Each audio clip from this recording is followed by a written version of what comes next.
What's up, guys? So I'm back with another tier list. It's been a while since I played Yu-Gi-Oh! Again, last format, I'm telling you now, it was complete arse. In my opinion, anyway. Some other people might have enjoyed it, but me personally, I was not enjoying it.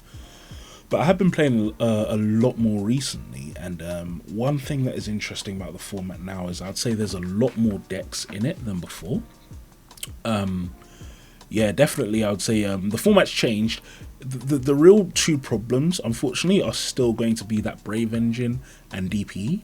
They're just stifling the format and making it hard for a lot of other decks to come out. I think if both of those come out, it will help the format a lot. Unfortunately, Branded being in the format is stifling it a tiny bit, but I have a feeling Branded is going to be easier to get around because while Branded is a good engine, it's not necessarily as oppressive as Brave. It's not necessarily as oppressive as DP, as it can be shut out very easily. I mean, you said in Dimension Barrier they're screwed in it, or you see poly their board. They don't make an incredibly hard to play through board. They are a mid-range deck. But anyway, let's get into those decks. So I'm gonna start off with Altergeist bottom of Rogue. Yeah, they're doing nothing at the moment. Yeah, really nothing to say about that. Ice Shade also bottom of Rogue. Really bad deck. Yeah, maybe when they get some more support they'll be relevant, but again, just they'll stay at the bottom of Rogue. They're doing nothing. Sky Strike, I'm actually going to say is tier 1. I think Sky Strike is tier 1 for this format because it has the best matchup in my opinion against everything. It doesn't really lose to the other top decks. So when it comes to Branded loses hard to things like Ghost Spell on the Branded in red. They also lose hard to just any generic kind of banishing. If you mess up their graveyard, there's no point banishing cards just for the sake of banishing them, but it's more like when they chain a card, you banish something, they can't do much about that. And so that's what makes Sky Strike so good. Sky Strike also have a lot of on-field negation with Widow Anchors and stuff like that, which is going to be great against that Branded deck. Then against Flunderies, they have on-field removal and stuff. Oh, and this is another thing against the Branded deck. One of the things that makes Branded so good is that with Ice Jade, if you out the Ice Jade, they wipe your board. And so you need to set up some sort of negate for that, or you need to make your board resilient so that it doesn't just get wiped. Well, Sky Striker doesn't care because they're going to change Shizuku and get the effect, and then their Ray's going to come back. And so they're just going to make another Shizuku next turn, or another Kagari or whatever. So, yeah, Sky Striker definitely a really good deck this format. Again, it's not going to be the best deck. It's hard for a deck with that low of power to be the best deck. But when we talk about kind of more control, because I'd say Sky Striker is more of a control deck. When we talk about control decks, I'd definitely say Sky Striker is one of the best because, yeah, it's going to be Branded, it's going to be Flunderies, it's going to be Tri-Brigade Branded, it's going to be just pretty much everything in my opinion. It has so much versatility. So, yeah, really great deck. Salad is going to be higher than those two. I think Salad has potential. However, if you want to play a slow control best deck, Sky Striker is the one. But Salad does still have potential. It is a very good deck. Flunderies, I'm still going to leave it in tier 1.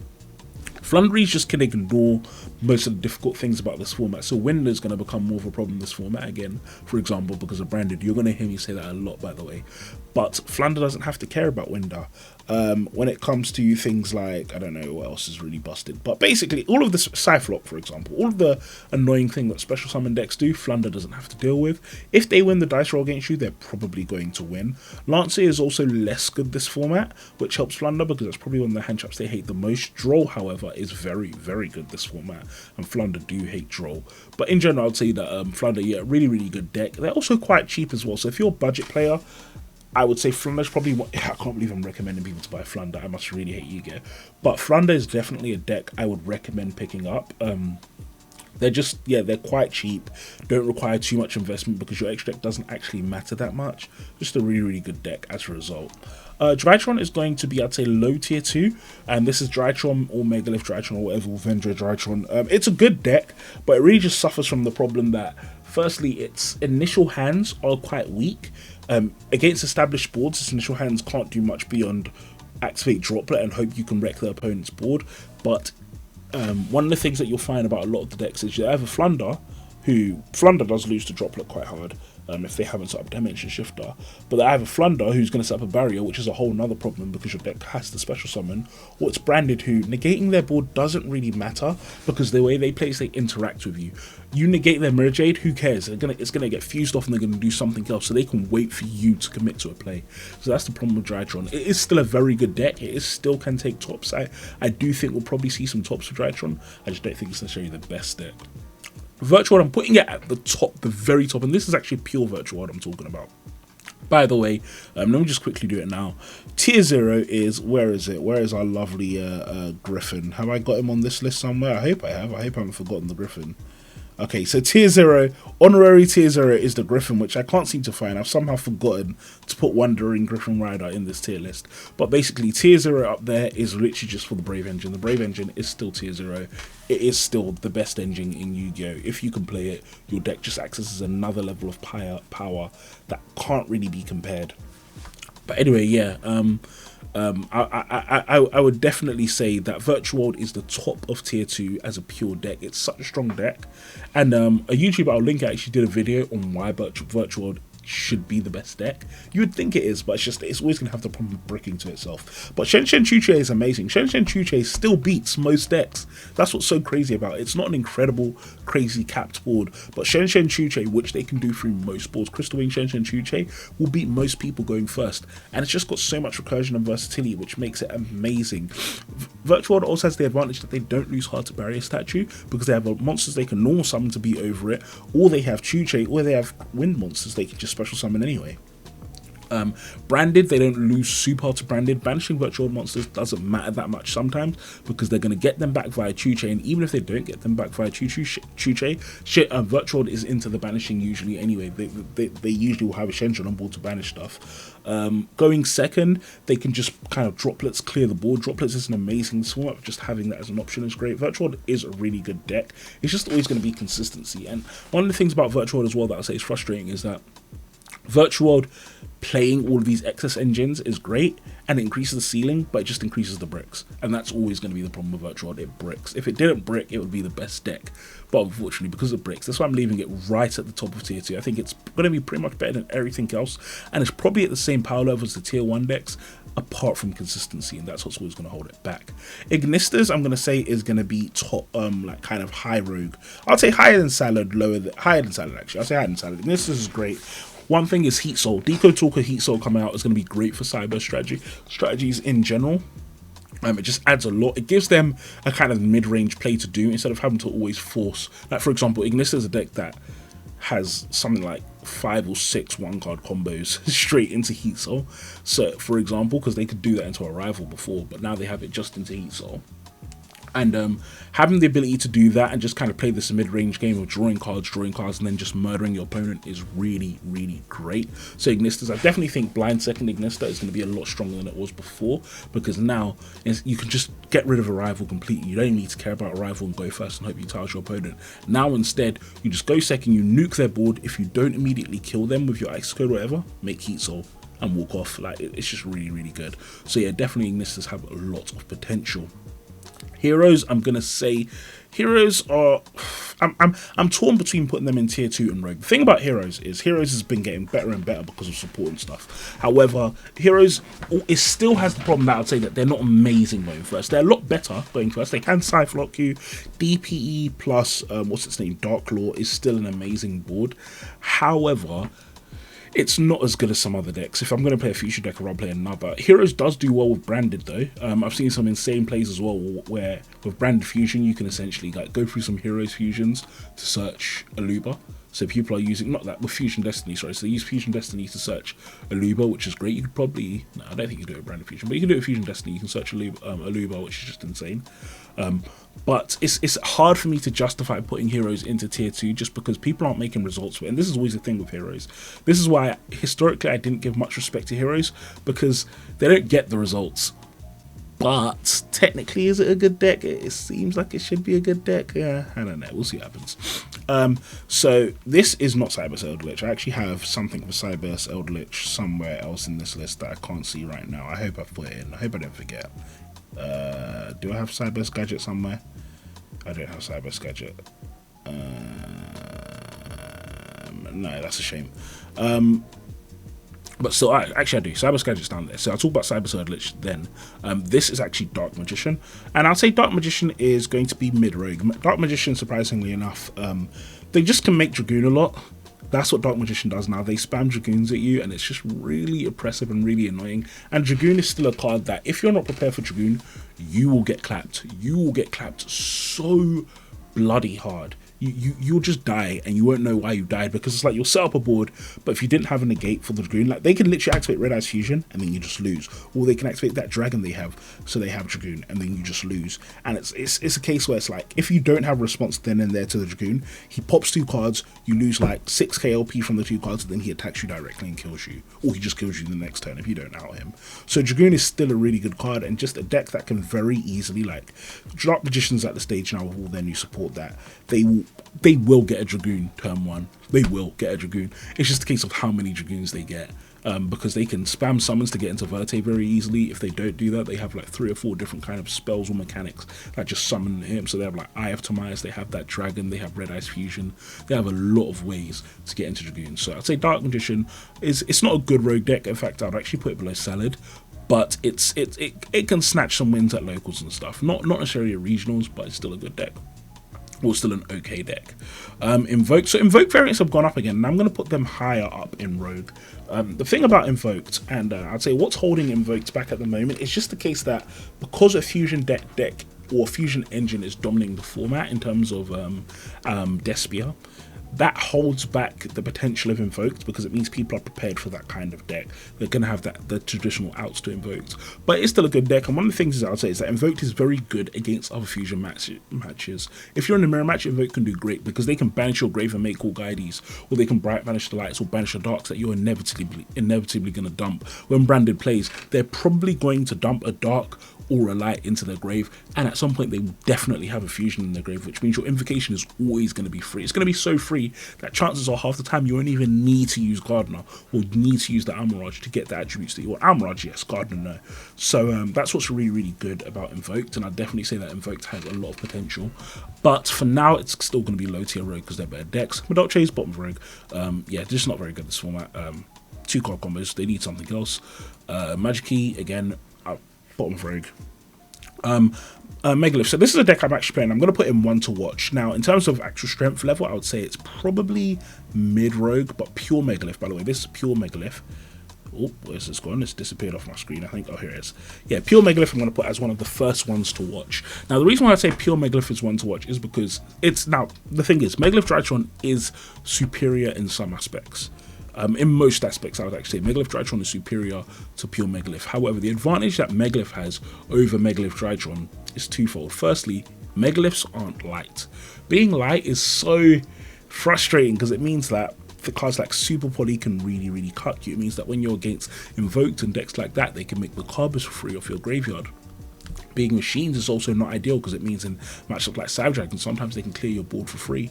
So Drytron's attributes and stuff like that sometimes do hold it back a little bit. Megalith doesn't really have this problem since level 4 and 8 Earth monsters. There's not as many counters to the main deck monsters, which is nice. Now, the other advantage Megalith has, though, having said that, pure Megalith has, though, having said that, this is more arguable, is that Megaliths can use incantations. Drytrons, obviously, you can't really use incantations with them, but Megaliths, you can use incantations instead of using Drytron. It becomes very, very strong. Incantations are amazing monsters. Every incantation is a +1 that doesn't require commitment. That is, it doesn't require discard or something. Every incantation has the same effect of reveal, then special summon something from the deck, and then that thing will search as well. So every incantation is going to special summon itself and something from the deck, and then it's going, that thing that is special from the deck is also going to search a card. So every incantation is a +2, sorry. It's basically a ritual summon by itself, which is really, really great. Obviously, it does require another card to start the combo. But yeah, having the access to do that is really, really great for pure Megalith, and that's why I do think it does have some potential. So like I said, I think it will be mid-rogue, but definitely one to watch, definitely one that I would say, if you've got time, stick on it because it might do a little bit. Then we're going to talk about dragons. So dragons, I'm going to say, I'll put them high tier 2. High tier 2. Same power level, if not higher than Virtual World. I'm afraid of putting them tier 1 because while dragons are a good deck, I don't think they're necessarily as good as the other top decks. But then at the same time, they do get results. There was in the 3-3 or whatever recently. Actually, I don't know if that was actually... I don't know. I think there was a 3v3 recently where Dragons was one of the topping decks. But yeah, Dragons is a really, really great deck. It really always just comes down to the skill level of the person playing it. It just has so much potential. But yeah, really, really good deck. Unfortunately, there is a card coming out soon that basically cucks any sort of M-board Dragons will make because it can just be super polyed away for free. But yeah, Dragons is still a really, really great deck one to watch. Flunder Dragons, unfortunately, unfortunately still going to be bottom of Rogue. They need Colossus back. Dinos is going to be, I'd say, high Rogue. Dinos is just really good this format because we're again the format that link monsters aren't as important, and any format where link monsters aren't important, Dinos really should be. Dinos and Ignisters are very similar. We're in formats where link monsters aren't that important because links are the main out to arrival. Links are the main out to arrival. That's not like kaijus and stuff like that. Any format where links aren't important and it becomes more about monsters with levels on fields, Dinos and Ignisters become two of the strongest go second strategies. So I definitely think Dinos have potential. Let's see what people do. People are trying to do combo builds with Dinos, which I do think is holding them back, but still I think they have some potential. Earth Machine, I'm going to definitely put Earth Machine low tier rogues, just not that good unfortunately. The Machina pure deck is good, but it just can't keep up with the decks of this format. If you want to play a control or stun deck, there are better control and stun decks to play, unfortunately. Infernoids is a weird one. I'm actually going to put Infernoids mid of Rogue. The thing about Infernoids is that their interruption methods now aren't as good, especially against the deck to beat, which is going to be Branded. Mainly because the thing about it is that deck, if you get rid of a significant proportion of the monsters they end on. So that's Quartertis, that's Mirror J, stuff like that. Those monsters have effects and then they resolve anyway. So that's what's kind of annoying about Infernoid. Like they can't really necessarily address that deck as well. Infernoids also don't gain advantage well, and one of the things the top decks right now, Flunderies also won't care about Infernoids that much. One of the things the top decks do very well, which is like going to be the Flunder, it's going to be your Branded, it's going to be your Cyberse, which is going to be your Prank Kids. These decks are all great at accruing and maintaining advantage of one or two cards. Infernoids doesn't do that as well as them. They have like one bomb they drop, which is that fusion spell. They have that, actually they have like two. They have that fusion spell or their reasoning / monster gate kind of thing. Those are their bombs, and then it's one kind of line of play of trying to resolve their big monsters and link climb with those monsters. And I just don't think it's as an effective strategy. If they go first, their board is laughably weak, in my opinion. It's so easy to out. You normal something, you are out their board. So yeah, I don't necessarily think it's an amazing deck. But yeah, let's just put it in the middle of Rogue because it does still have some of the best interruption. Being able to tribute a monster off the field is always going to be amazing. In fact, now I think about it, someone needs to tell me, would tributing Mirror Jade get around its effect? Because you're not doing its cost, you're just removing it from the field. Like I don't know, I need to read Mirror Jade and see, because that would be interesting to see. Mech Knights is just not that good at the moment. Yeah, you'll never resolve purple or blue. There's too many negates. You'll never resolve purple or blue, which is just sad. So Mech Knights ain't that good. Subterrors, yeah, this is another one which I'm going to say is mid to low Rogue, just not that strong at the moment. The format power level, last format essentially shifted hard up, by the way. And so what I'll say is that almost any deck can be can be tier 2 if it can fit a Brave Engine. However, we're talking away from the Brave Engine right now. We're only talking about decks that traditionally would normally run Brave. So these are like the D-Links, this is the Sky Strikers. That's what we're talking about. We're not just talking about every deck in the world that can potentially run Brave. But yeah, in any case, moving on, we have Burning Abyss. So this is actual Burning Abyss, and yeah, again, I just think I've always said the same thing. If you want to play level 3 Fiend Burning Abyss, just play PK, don't play Burning Abyss. It's arse. Unchained, I'm going to put Unchained high in Rogue. Actually, I'll put that above Ignisters. Unchained, I still think has a lot of potential. It floats well, it doesn't care too much about banishing. I'd say a big weakness of Unchained, having said that, is going to be it can't play the Brave Engine, unfortunately, which would be so great. It can play the Brave Engine, but it's not going to be ideal with the Brave Engine. There are better decks that can abuse it more, because most of the time their plays are just normal summon. But Unchained does have potential in that aspect. It can play DP though, which is really great DP, and it can play Shifter, which if your deck can play Shifter, your deck is doing a madness. Lyrilusk, unfortunately, I'm going to put Lyrilusk, I'd say, again in Rogue. The thing about Lyrilusk is it's just, without the Tri-Brigades, it just doesn't do much. It's just, yeah, it's so sad, but it doesn't do much. Lyrilusk Tri-Brigade has potential, and I think I do have a Zomblue for that, but pure Lyrilusk is just not the same. Zeus Pass is not going to be enough to win anymore. Cyber Dragons, yeah, bottom of Rogue, that crap.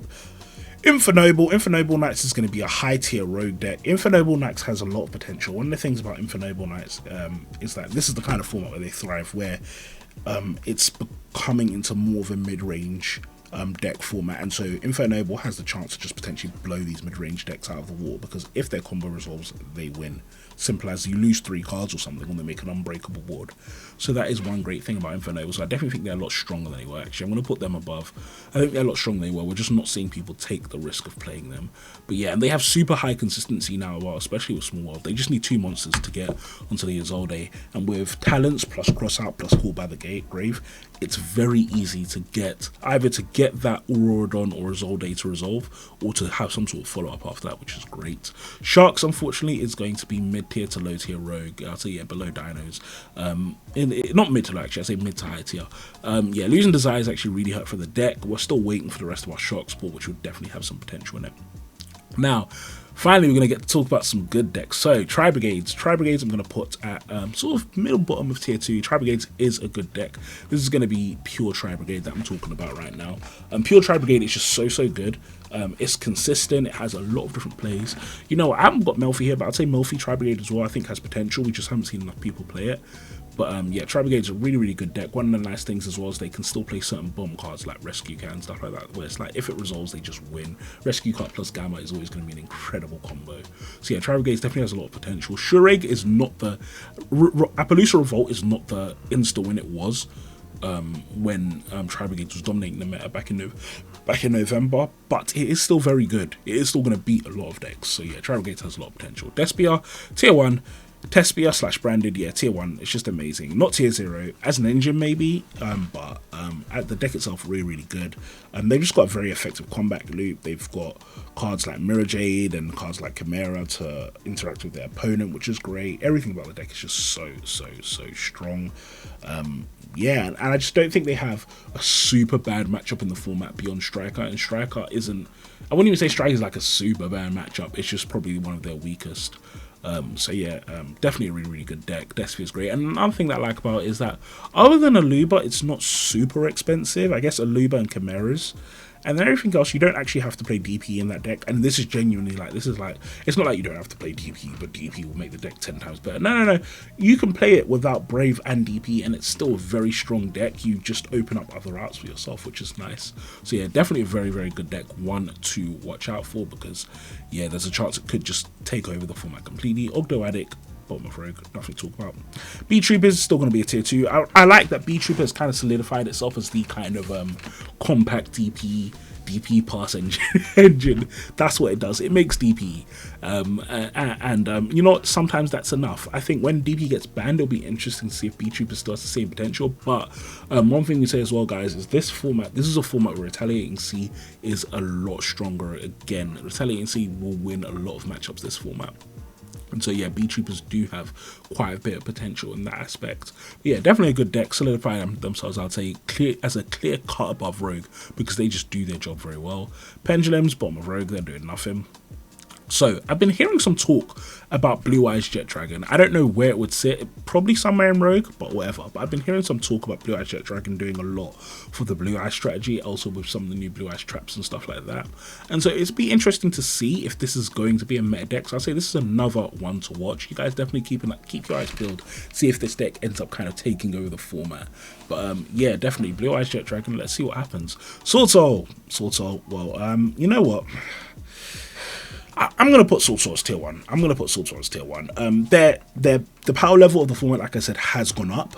However, Sword Soul is still going to be that consistent, effective deck. And I'm talking about pure Sword Soul. I'm not even talking about the crazy combo Sword Soul. I actually think that deck is a lot worse than people make it out to be.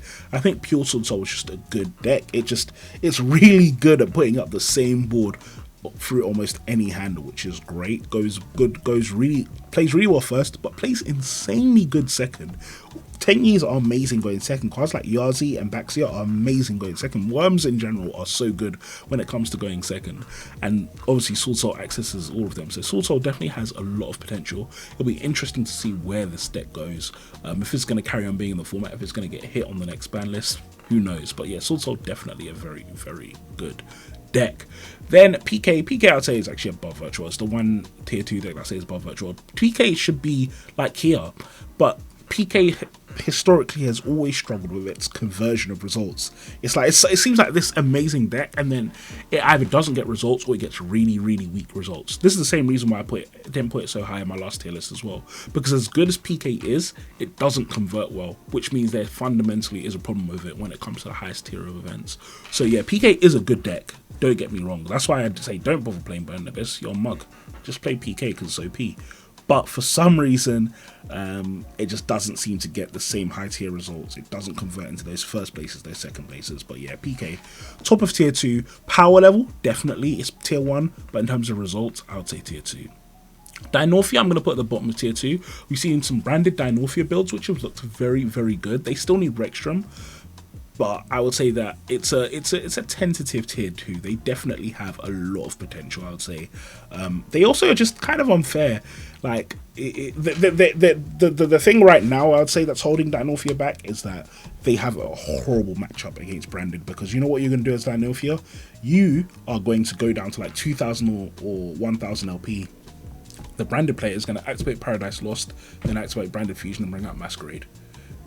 And then you lose because you don't get to activate the effects, because they don't do effect damage to you. You pay the cost of your effect to activate is 600 regardless of what you do.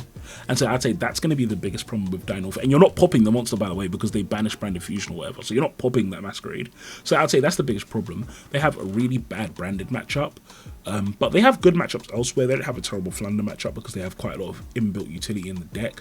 But yeah, it'll just be interesting to see where Dinorphia goes once. Firstly, when Rexstrom finally comes out, I can't remember. And secondly, when the format progresses a bit and we learn how to deal with the branded engine a bit better. But yeah, definitely a good deck. Plunder Patrol, I'm putting Plunder Patrol high in Rogue. High in Rogue, even potentially tier 2. Plunder Patrol is an amazing deck this format, just because there's so many light and darks in the format again, which is great. Yeah, the weakness of Plunder, I would say, is that they haven't got those Earth and Wind ships, which really cuts them in certain matchups, and it just means that they have to rely on their opponent. Having to rely on your opponent is always not good. If you have to wait for your opponent to do something, that always limits how strong your deck can be. But I would still say Plunder Patrol is a really, really, really, really good deck. Yeah, I really love the deck. I played it for quite a bit. I say quite a bit, it was like 2 weeks. I still have the deck lying down in front of me right now. But yeah, great deck, has a lot of potential. We'll see where it goes. We'll see if this format shapes up well for it. If the format slows down a bit and weakens a bit, the ceiling, like I said, is quite high. If the format ceiling goes down a little bit, Plunder does have some good potential. And this is what's interesting about the format, because we have a high ceiling. When I say we have a high ceiling format, by the way, what I mean is that decks, you have decks like Flunder, you have decks like Brandon, where they when they start playing, they win. Basically, Flunder, if they resolve like 1 to 2 cards basically and they start normal summoning, they win, because they end up with like 12 cards on their side of the field and in their hand and stuff. Branded, if they start playing, they end up plussing so much because every card is like a +2, +3, and then it's like, even if you crack their board, it comes back to their turn, they just kill you. That's what I mean by it's a high ceiling. Every deck is a very strong, gains so much advantage, does a lot off 1 or 2 cards. But what's interesting is it's a high ceiling format, but not a combo format. The top decks are not really combo decks.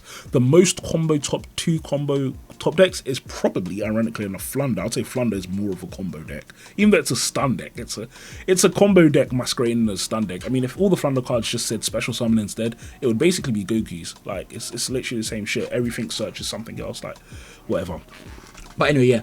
So, it's Flunder, and then after Flunder, it's going to be that Eldless, Cyberse, add every card in the game engine bullshit deck. Those are like the 2 most combo decks in the format. Everything else is like a mid-range deck for the most part. Everything else is a deck that they aren't necessarily trying to build a huge board, but they are accruing huge amounts of advantage. So this is the Prank Kids, this is the Branded, this is going to be the Dragon Link. It's like they're not necessarily doing a huge amount, but the little they're doing is getting them a lot of advantage. So that's what I mean when I say it's a high ceiling format, but it's mid-range decks.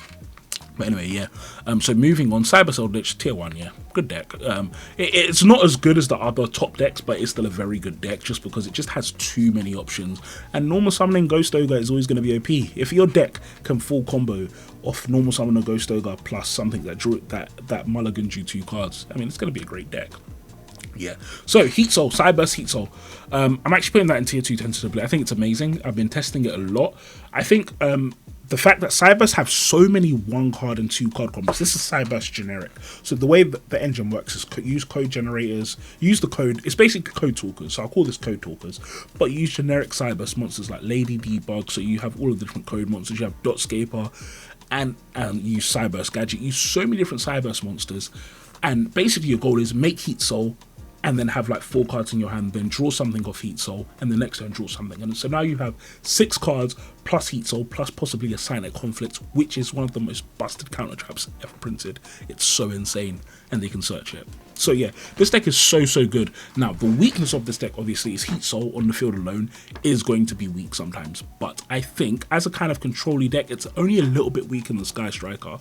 It's always going to be, if your deck has to rely on hand traps, it's never going to be as good as a deck like Sky Striker, which has inbuilt in the deck interruption and stuff, and so that's the weakness of Heat Soul, which I think will stop it from ever being a tier 1 deck. However, there will be a Cyberse deck, like possibly Mathmex. I think Mathmex is the best suited towards it, but yeah, probably Mathmex. There'll be a deck like Mathmex which makes this off like 1 card, and then they just OTK you with their regular Cyber strategy next turn. I think that's going to be the evolution and the good way to utilize this card. But Heat Soul itself, an amazing card for Cyber strategies, and I definitely think for now I would say Code Talkers is going to be tier 2, I think, when it comes out 5th of May. Branded Tri-Brigade is one to watch, so that's going to be somewhere high tier 2 in my opinion, but I'm putting it in one to watch. So these all have a tier position, but it's just here so you can kind of identify they're slightly different to other decks. But yeah, Branded Tri-Brigade, whew, some of the boards they're making are insane. It's a shame. The only weakness of the deck is it can't make a hard negate, a hard like spell and trap negate. Well, it can, but we're only with playing bricks and stuff like that. So yeah, that's the biggest weakness, but it is such a good deck. They can play hard off 1 or 2 cards. Mercuria is amazing because it gives Tri-Brigade that easy link into the branded engine, and it's also just a negate in the hand. Having negates like that, having negates that are not on the field is always great, because it means your opponent can't do anything about them. As you've got Mercuria in your hand, it's like your opponent tries to do stuff on the field, maybe they dark green and they think they're fine, and you just discard Mercuria. Now your opponent's screwed. So this is really good. I think Branded Tri-Brigade is going to be a really good variant that we have to watch out for. So definitely keep your eye on that. DDD's crap. I've lost my love for DDD. I just think the end board's pathetic. That's really what it comes down to. The end board for DDD is so pathetic, and it's just so, like, they can combo for a lot of stuff, but a YouTuber, I'm intentionally not saying his name. It's the same YouTuber I've talked about all 3 times in this video, but I'm not saying his name because I feel like I'm going to pronounce it wrong. So I'm going to find out how to pronounce his name, and then I'll come back to this video. And I'll say it now. Well, I'll come back to this video, but then I'll say his name a lot in the next video because I've been watching so much of his content.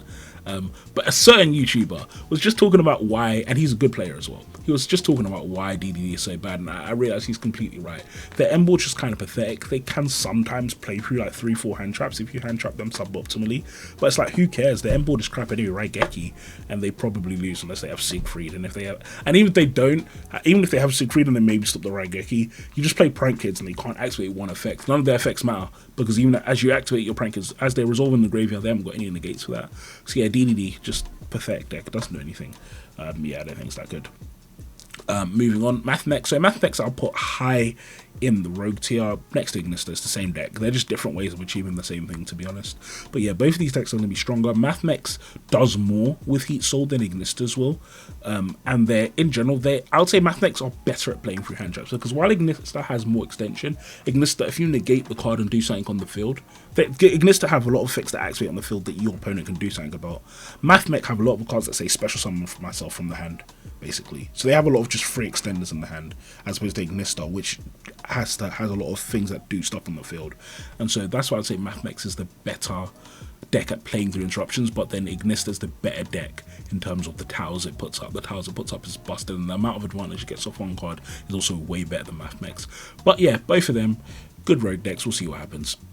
I feel like I've already talked about Megalith. Yeah, I already have. So I had 2 picks of Megalith and Dragon Link. I don't know why, but I've already talked about both of them. So let's move on.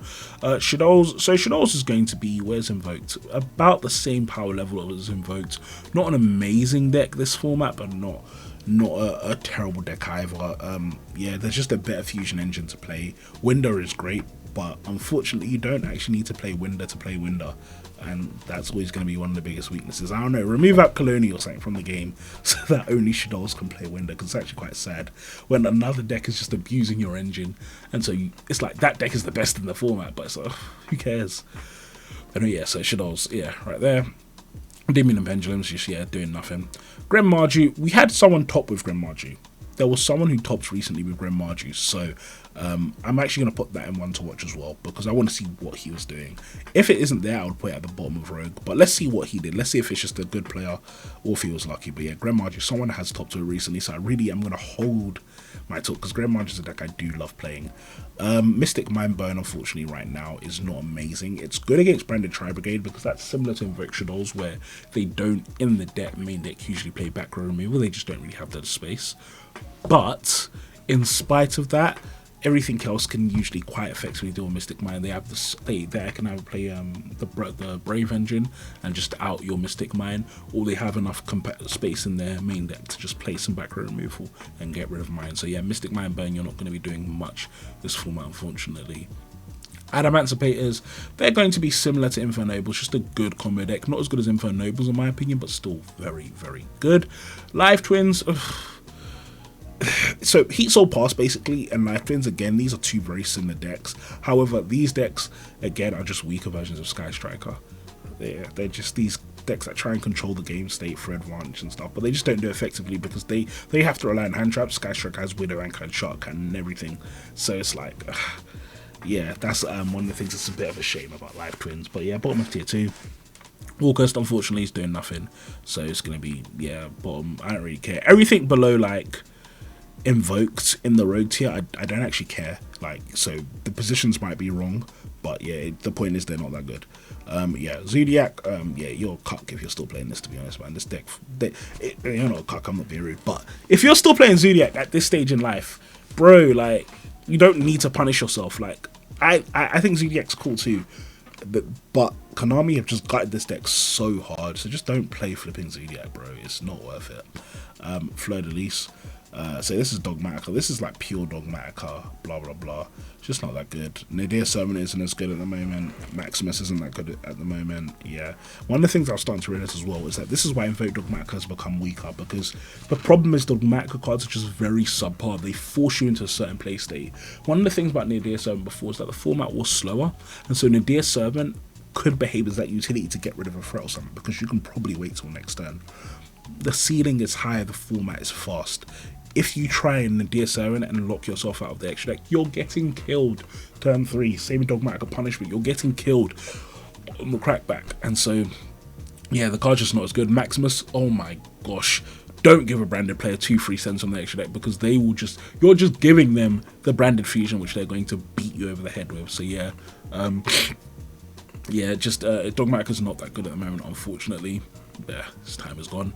Prank Kids. So Prank Kids was the best deck for quite a while.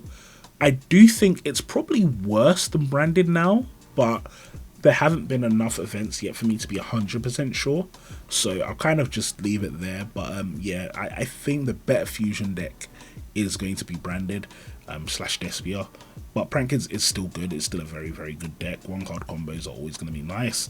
Pure Eldritch, solid tier 2 deck. Yeah, I'd say high tier 2. Yeah, it's always going to have the weaknesses that back row decks have, but I mean, 3 skill drain and all these things is going to be great. Tri-Brigade, Tri-Brigade, Lyrillus Tri-Brigade is still a good deck. I don't think it's bad. I think it's strictly worse than pure Tri-Brigade in my opinion, but it's still very good.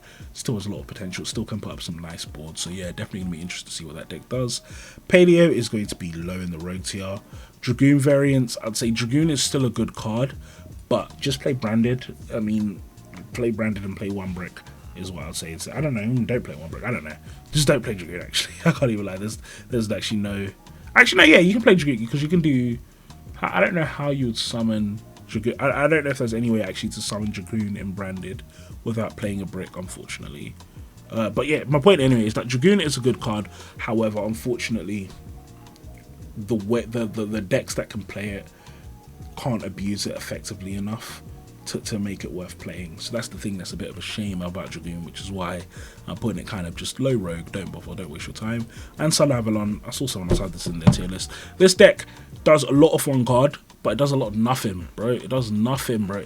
It spends like 15 minutes comboing to end on like a bounce plus like a spell and trap, like destruction or something, or whatever, I don't know. So you get such and it goes through its whole extra deck to do that.